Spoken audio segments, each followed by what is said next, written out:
Assalamualaikum warahmatullahi wabarakatuh. Halo everyone. Perkenalkan, nama saya Ahmad Yasir Huta Barat dari Fakultas Dakwah dan Komunikasi Program Studi Manajemen Dakwah. Hari ini saya akan membahas tentang terminologi hadis, kedudukan dan fungsi hadis, dan dalil-dalil tentang kehujjaan hadis. Baiklah, langsung saja ke materi pertama, yaitu terminologi hadis. Pertama, hadis. Kata hadis secara etimologi merupakan isim masdar yang berarti komunikasi, cerita, percakapan, baik dalam konteks agama maupun duniawi, atau dalam konteks sejarah atau peristiwa dari kejadian aktual. Yang kedua, sunnah. Sunnah secara etimologi berarti jalan lurus dan berkesinambungan yang baik maupun yang buruk. Menurut kalangan ulama usul, sunnah adalah sesuatu yang disandarkan kepada Nabi SAW selain Al-Quran, baik berupa perkataan, perbuatan, ataupun takrir yang pantas menjadi dalil hukum syara. Sedangkan menurut fuqaha, sunnah adalah hal-hal yang berasal dari Nabi Muhammad SAW, tetapi hal itu tidak fardu atau tidak wajib. Yang ketiga adalah khobar. Khobar menurut bahasa yaitu al-naba yang berarti berita.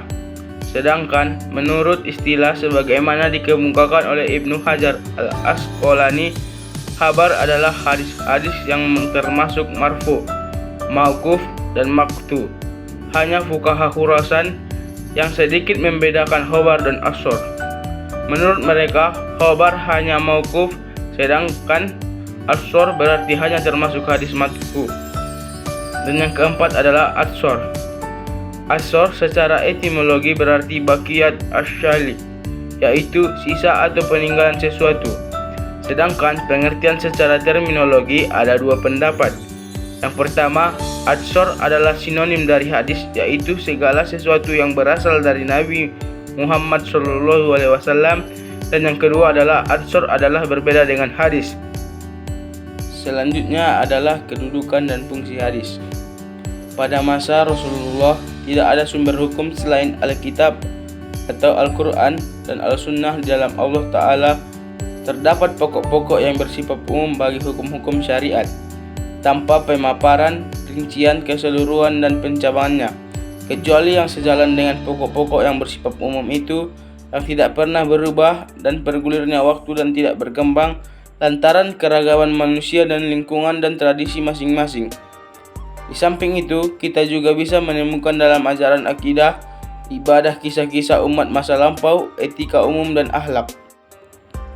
Secara global, sunnah sejalan dengan Al-Quran, menjelaskan yang mubham, merinci yang mujmal, membatasi yang mutlak, mengkhususkan yang umum, dan menguraikan hukum-hukum dan tujuannya.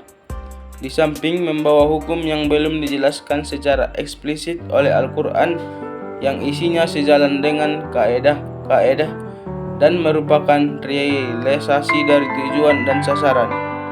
Dalil-dalil tentang kehujjaan hadis. Yang pertama adalah Al-Quran Al-Karim.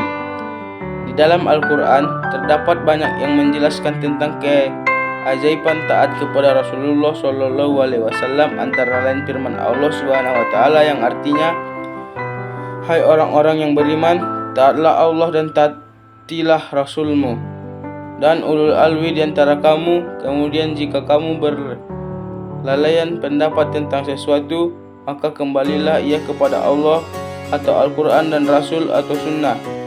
Jika kamu benar-benar beriman kepada Allah dan hari kemudian, yang demikian itu lebih baik akibatnya." Quran Surah An-Nisa ayat 59. Yang kedua adalah hadis Nabi SAW.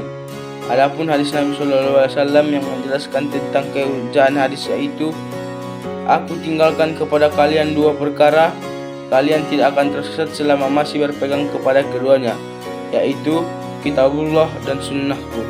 Yang ketiga itu adalah ijma'. Umat Islam telah mengambil kesepakatan bersama untuk mengamalkan sunnah. Bahkan hal itu mereka anggap sejalan dengan memenuhi panggilan Allah Subhanahu wa Ta'ala dan Rasulnya yang terpercaya. kaum muslimin menerima sunnah seperti mereka menerima Al-Quranul Karim. Karena berdasarkan kesaksian dari Allah Azza wa Jalla, sunnah merupakan salah satu sumber syariat. Yang keempat adalah pandangan ahli al-Rai'i. Sesungguhnya mazhab Abu Hanifah, imam para ahli al-Rai'i, tidak pernah menolak sunnah, dan para imamnya masih berargumentasi dengannya, serta membangun hukum-hukum mereka berdasarkan sunnah.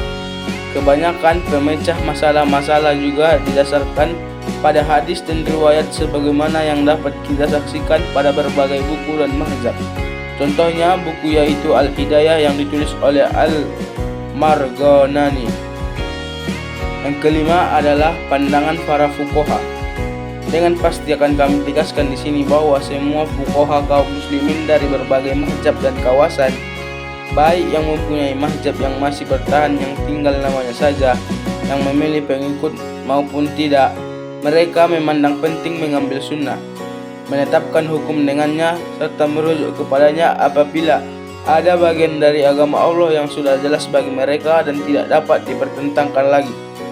Sikap seperti ini sama-sama diambil oleh orang yang cenderung kepada mazhab hadis. Mungkin cukup sekianlah yang dapat saya jelaskan. Kurang dan janggalnya saya mohon maaf, kepada Allah saya mohon ampun. Wabillahi taufiq wal hidayah. Assalamualaikum warahmatullahi wabarakatuh.